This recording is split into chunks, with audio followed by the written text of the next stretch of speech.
sense that actually the women are being ignored. And even the government's levelling up agenda, it's all about boys' toys, trains, buses, roads, infrastructure. And it's not about schools and public services. And actually, if you're really going to level up the country, it's got to be about education.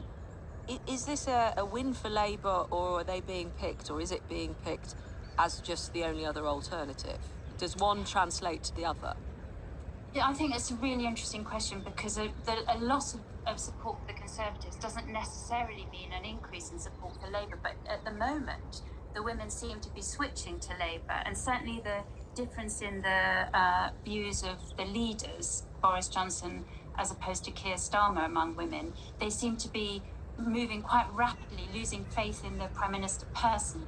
And meanwhile, looking again at Keir Starmer and starting to think, oh, perhaps this is somebody more competent and more decent. And there is that contrast. And I think also there's a clear switch, which is very significant politically. And just finally, for Boris Johnson, for the Conservative Party to potentially reverse this trend, is there anything that can be done? Because, of course, at the same time, Boris Johnson has traded successfully on a reputation of getting people jabbed.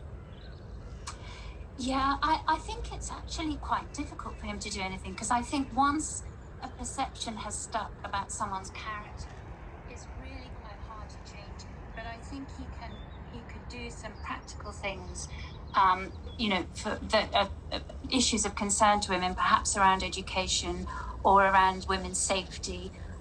Yes, that's been a major issue, of course, this year, which we have focused on. Rachel Sylvester, I do have to leave it there, the Times journalist, but reflecting on those latest figures. Thank you very much for joining us, and all the best to you and yours over the festive period. I have to say a word that's just come in from somebody who's listening about how they're feeling. My word was disappointed before your programme started, but after 5 minutes with Susie Dent on the words, it's smiling. So thank you. Very happy to hear that. But still other words coming in along the lines of flat, and also people feeling pretty fragile and sensitive. Well, somebody who does have a clear idea of what they would like from the Prime Minister is my next guest, Emma Jones, because one of the examples of perceived hypocrisy is that widely shared photo that was being referred to there of the Prime Minister, his wife Carrie Johnson, and 17 members of staff drinking wine and eating cheese in the garden of Number 10, taken on the 15th of May 2020, a time when the country was still in the midst of lockdown 1.